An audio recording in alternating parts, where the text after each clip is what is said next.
Welcome to this deep dive. Cool. We're going to take you beyond the headlines Okay. into some really thought-provoking research about the JFK assassination. Wow. You've shared some sources Yes. focusing on the Zapruder film Okay. and documents related to Lee Harvey Oswald. All right. We're going to unpack those and Delicious. hopefully give you some fresh insights Yeah. into this endlessly fascinating event. It's amazing how, even after all these years, I know, right? new details and interpretations keep emerging You're right. about the JFK assassination. It really is. And today Sir. we're starting with that iconic piece of evidence, Okay. the Zapruder film. Right? You know, the home movie footage Yes. that captured the actual shooting. Mhm. But here's the thing. Our first source, Harrison Livingstone, Okay. claims there are some really strange discrepancies. Livingstone is definitely a controversial figure He is. in JFK research. But what's interesting is that he points out things Yeah. that many people just overlook. Right. One example is the discrepancy between the The- Zapruder film and the testimony of Clint Hill, Right. the Secret Service agent Hmm. assigned to protect Jackie Kennedy. So. Hill testified that he jumped onto the back of the limousine Oh, wow. right after the shots were fired Okay. and helped Jackie back into her seat. Gotcha. Another film from that day, Okay. the Nix film, Mm-hmm. actually backs up Hill's account. I see. But when you watch the Zapruder film, Right. it looks completely different. It really does. In the Zapruder film, it appears that Hill and Jackie Yeah, just reach for each other. I know. And then Jackie crawls back into the car on her own. Right. Livingston argues this isn't a simple continuity error, No. but a sign that the film might have been tampered with. Yeah, and that's not the only thing Livingstone noticed. Oh, wow. He also points to a bizarre anomaly Okay. on Kennedy's head after the fatal shot. Oh, geez. He calls it the blob, The blob. and he argues it's anatomically impossible Wow. and was probably added to the film Mm-hmm. to support the idea of a shot from behind. That raises a really important question. Yeah. If parts of the film were altered, Right. who did it and why? Right. What would they be trying to hide? Okay, so we've got these discrepancies in the film itself. Okay. But now let's follow the film's journey. Oh, gotcha. This is where things get really interesting. Okay. Because according to Livingston, Yeah. the Zapruder film was taken to a CIA facility Okay. called the National Photographic Interpretation Center, Wow. or NPIC for short, NPSC. just a couple of days after the assassination. And it wasn't just dropped off. Well, A Secret Service agent using the alias oh, wow. Bill Smith Bill Smith. delivered it and demanded absolute secrecy.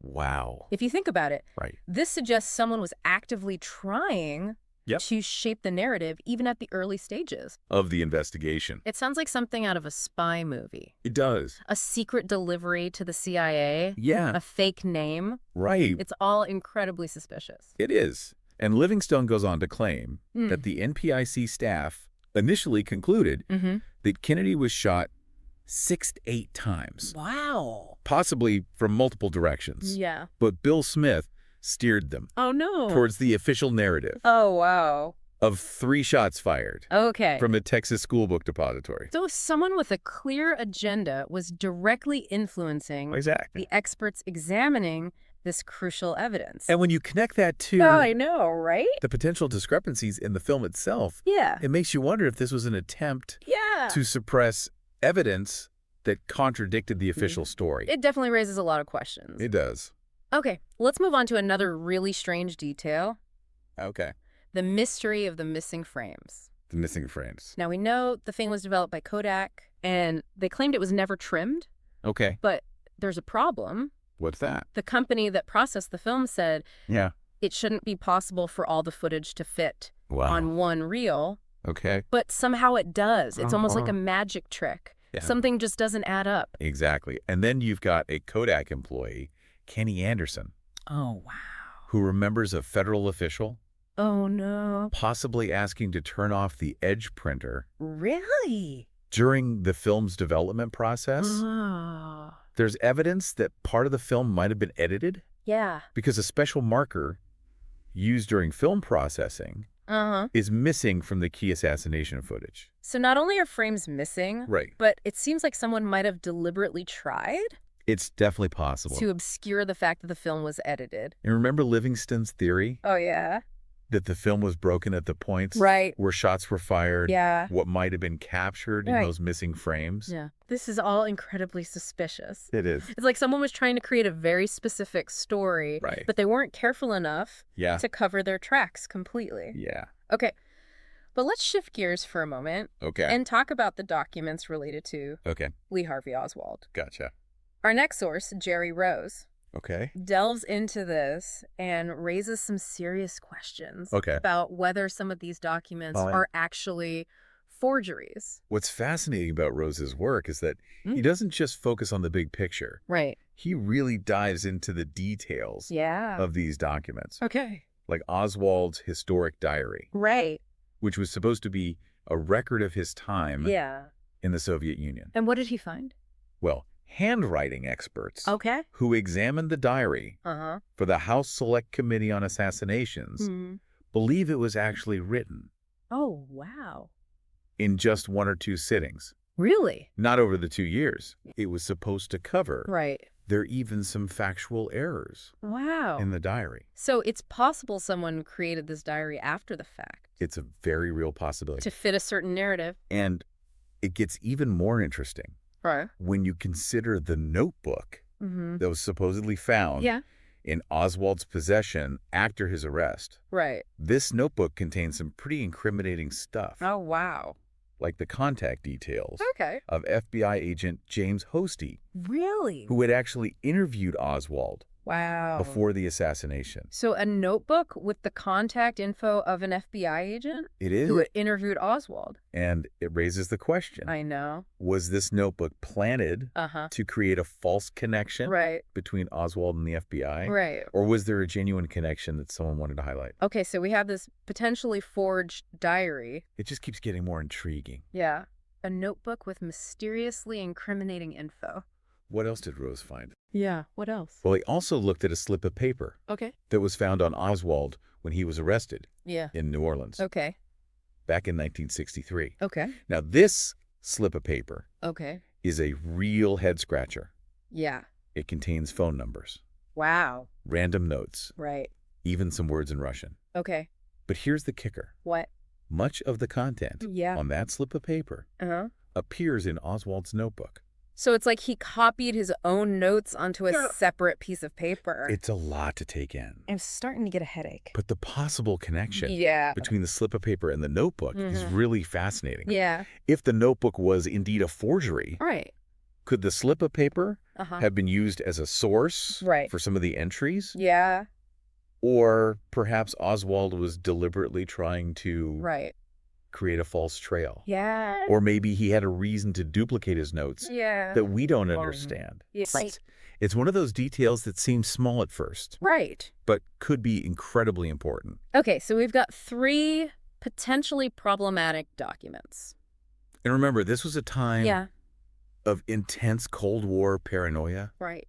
Any connection to the Soviets, Yeah. real or fabricated, Yeah. could have been incredibly damaging. That's a good point. It's like the context of the Cold War I know. adds another layer of complexity Yeah. to everything. But wait, there's more to this story Oh, okay. about the slip of paper. All right. Tell me about this police lieutenant, Okay. Francis Martello. Francis Martello. He's the one who actually arrested Oswald Okay. in New Orleans. Gotcha. Ah, yes, Martello Okay. is a key figure Right. in this whole mystery. Okay. He's the one who found that slip of paper on Oswald Right. during the arrest. Right. But his behavior after the assassination Yeah. raises some serious questions. Okay. I'm all ears. What did he do? Well, after the assassination... Martello was contacted Right. by the Secret Service. Okay. They wanted him to look through his files Okay. on Oswald. Right. And when he did, he suddenly remembered Mm-hmm. that slip of paper Yeah. he'd confiscated during the arrest. Okay. He claimed he'd forgotten to return it to Oswald Wow. and had just tucked it away in his files. That seems a little too convenient. It does seem odd. Don't you think? And before handing the slip of paper over Yeah. to the Secret Service, Okay. Martello did something even more curious. What's that? He made a handwritten copy Really? of everything on it. Why would he do that? That's exactly what some researchers have speculated. It's almost like he knew something was wrong. They suggest Martello might have sensed something fishy was going on. perhaps even suspected that Oswald was being framed, Right. making a copy of that slip of paper. Right. Could have been his way of protecting himself Okay. or trying to leave a breadcrumb trail. So it's possible that this seemingly insignificant detail, It's possible. a handwritten copy of a slip of paper. And it just shows how important it is to pay attention Right. to even the smallest details Right. when investigating events like this. Yeah. You never know Yeah. what might turn out to be significant. It's like piecing together a giant puzzle right. where every piece, Yeah. no matter how small, Uh-huh. could potentially reveal a hidden picture. Okay, we've covered a lot of ground already. We have. We've talked about the Zapruder film Yeah. and some of the questions surrounding Right. Oswald's documents. Yeah. But I think it's time to dig a little deeper Okay. into the Warren Commission Right. and how they handled Oh. all of this evidence. Right. The Warren Commission, the official body tasked with investigating the assassination, definitely had their work cut out for them. They did, and it seems like they were really interested in that slip of paper. Uh-huh. Martello copy, even though the Secret Service and the FBI didn't seem to care about it much. That's right. It's really peculiar. Yeah. Late in their investigation, as they were wrapping up their report, they specifically requested Right. Martello's handwritten copy of the note. It's like they sensed there was something important about that note. Yeah. But maybe they couldn't figure out exactly what it was, or maybe they knew exactly what it meant and that's why they wanted it. That's the thing about historical research. I know, right? We're often left with fragments of information, Yeah. conflicting accounts, Right. and a lot of unanswered questions. We can piece things together, Yeah. but we might never have the complete picture. It's like trying to solve a puzzle where some of the pieces are missing Right. and others might be from a completely different puzzle. A very frustrating puzzle. But let's go back to that puzzle piece. Okay. We keep finding the Zapruder film. Right. You mentioned earlier that Livingstone believes Yeah. it was tampered with. What evidence does he have for that? Well, aside from the things we already talked about, like the discrepancies with Clint Hill's testimony Okay. and that strange blob on Kennedy's head, Yeah. Livingston also argues that the film's speed might have been manipulated. He thinks it was slowed down to make it seem like there was more time for Oswald to fire 3 shots. Yeah. He also points out some inconsistencies Right. in the way the limousine moves, saying it seems to defy the laws of physics at times. Define the laws of physics? Isn't it possible that Yeah. the perceived slow motion is just a result of the Yeah. film quality or the way it was projected? It could be. And maybe the limousine's movements just look strange because of the Right. angle of the camera or the chaotic situation. Those are all valid points. Yeah. We have to remember that we're dealing with a film shot in a chaotic Yeah. and traumatic situation. There are bound to be some inconsistencies. Right. But Livingston's claims, while controversial, have made other researchers take a closer look at the Zapruder film, Okay. and some have raised similar concerns. So you're saying there's a real chance that the film was It's definitely a possibility. edited or manipulated in some way? We know that the film was handled by multiple parties, Right. the Secret Service, Mhm. the FBI, Mm-hmm. even the CIA, and then there are those missing frames Right. and the questions about the edge printing. Okay, so for the sake of argument, let's say the film was tampered with. Okay. What would the motive be? Who would benefit? Well, if there was a conspiracy to assassinate President Kennedy, Right. which many people believe, then those involved would want to control the information surrounding his death. They would want the evidence Right. to point to Oswald acting alone, Uh-huh. and they'd want to deflect suspicion away from themselves. So it's like planting evidence and covering up the truth, Exactly. creating a narrative that fits their agenda. And if they were going to go through all that trouble, Yeah. they'd need to make sure the most iconic piece of evidence, Right. the Zapruder film, supported their story. It's chilling to think that someone might have been manipulating such a crucial piece of history. Right. And it makes it so much harder to understand Yeah. what really happened. That's why it's so important to be aware of these alternative perspectives Right. and to approach historical events with a healthy Yeah. dose of skepticism, Right. question the official narratives, Right. examine the evidence carefully, Right. Yeah. be open to the possibility that there's more to the story Oh, no. than we've been told. It's like we're playing historical detective trying to sift through Thanks, all that's the fair sense. clues and red herrings to get to the truth. Speaking of clues Right. and red herrings, I find the role of the media in all of this fascinating. The Yeah. assassination was one of the first You're right. major events broadcast live on television. The media played a huge role in shaping public perception of the assassination. And the media landscape was very different back then. There were only a handful of major news outlets, and they tended to be more deferential to authority, especially when it came to national security. So basically, people weren't as quick to question the... There was definitely less scrutiny and skepticism directed at the government's account of the assassination. But over time, as more information came to light and public skepticism grew, the media's coverage began to shift. Researchers started uncovering inconsistencies. And alternative theories started gaining traction. The media started reflecting that growing doubt. So the media evolved alongside public opinion. Exactly. They weren't necessarily leading the charge, but reflecting the changing conversation. And that shift in media coverage is one of the reasons we're still talking about the JFK assassination today. It kept the conversation alive and allowed for alternative viewpoints to be heard. It's like the media acted as a mirror. Exactly. Reflecting the ongoing evolution of public thought. And debate about the assassination. And this brings up the question of how memory shapes our understanding of the past.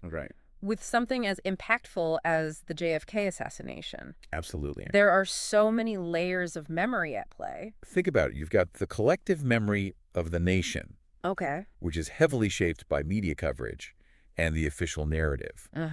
Then you have the personal memories of the people who actually lived through it, each with their own unique perspective. And then there are the memories passed down through generations, which often become intertwined with emotions, speculation, and even conspiracy theories. It's almost like we're all trying to piece together a giant jigsaw puzzle. It is. But some of the pieces are missing. Some have been damaged. And some might not even belong to this puzzle in the first place. And the act of remembering itself can be a powerful force. Shaping not just our understanding of the past, but also our identity and our sense of who we are as a society. So when we talk about the JFK assassination, we're not just talking about a historical event. We're talking about a shared cultural memory. That continues to resonate with us today. And then that's why it's so important to approach this topic. You're absolutely right. With sensitivity, respect, and a willingness to listen to different perspectives, even those that might challenge. I agree. Our own beliefs. We need to be mindful of the weight of history. Absolutely. Recognizing that the JFK assassination is not just a story in a textbook, but a real event that profoundly impacted the lives of countless individuals. And as we continue to grapple with the legacy of the JFK assassination, we have to remember that the search for truth and understanding is an ongoing process. It requires us to be open-minded, critical thinkers, and compassionate listeners. So as we delve into these historical mysteries, we need to do so with a sense of humility. We might never have all the answers, but the journey itself can be both enlightening and transformative. Okay, so we've talked about the Zapruder film, the evidence surrounding Oswald, the role of the media, and the impact of memory. But after all this, where do we even begin? That is a question. To answer the big question. That has lingered for decades. Was there a conspiracy? And there's no easy answer.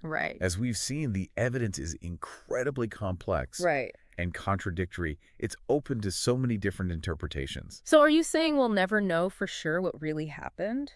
It's certainly possible that day in Dallas, a definitive piece of evidence could emerge someday. But it's also possible that we'll always be left with some degree of uncertainty. That's the nature of historical mysteries. So how do we navigate that ambiguity? How do we... I think the key is to be intellectually honest with ourselves. We need to be open to different perspectives, weigh all the evidence carefully, and be willing to question our own assumptions. It's like we have to be our own detectives, sifting through the evidence. And following every lead, even if it takes us down some uncomfortable paths. And sometimes the most important discoveries come from those unexpected places, from the details that don't quite fit the official narrative. Like the slip of paper Martello found. Exactly. Or the missing frames in the Zapruder film. It's those little inconsistencies that can make you question everything. I know. And, you know, even if we never definitively solve the mystery of the JFK assassination, the process of exploring these questions can be incredibly valuable. I agree. In itself. It teaches us to be critical thinkers. Right. To question authority. And to be aware of how easily information can be manipulated. Yeah. Especially in times of crisis or political upheaval. These are essential skills for navigating the world today. Absolutely. Where we're constantly bombarded with information from all sides. We have to be able to filter through the noise and figure out what's credible and what's not. We can't just passively accept the narratives Right. that are presented to us. Right. We have to be active participants. Right. Questioning, evaluating, and forming our own informed opinions. So it's not just about finding the answers. Exactly. It's about developing the critical thinking skills. Yes. To ask the right questions. And that applies to everything, not just historical events. Well, I think this deep dive has given us a lot to think about. I agree. We've uncovered so much complexity and mystery surrounding the JFK assassination. Yeah. And it's clear that the search for truth is far from over. And it underscores how important it is to It really does. keep asking questions, to keep searching for answers, and to never stop challenging the official versions of history. Right. The past is never truly settled. History is an ongoing conversation, and we all have a role to play. It really is. In shaping it, if you take away one thing from this deep dive, let it be. The importance of being a curious and critical thinker. Yeah. Always question. Absolutely. Always seek and always strive to make sense of the world around you. Well said. It's a journey that's both challenging and rewarding, and it can lead us to a deeper understanding, not just of the past, but also of ourselves and the world we live in. And on that note, we'll leave you to ponder the mysteries of the JFK assassination. Okay. Until next time, keep diving deep.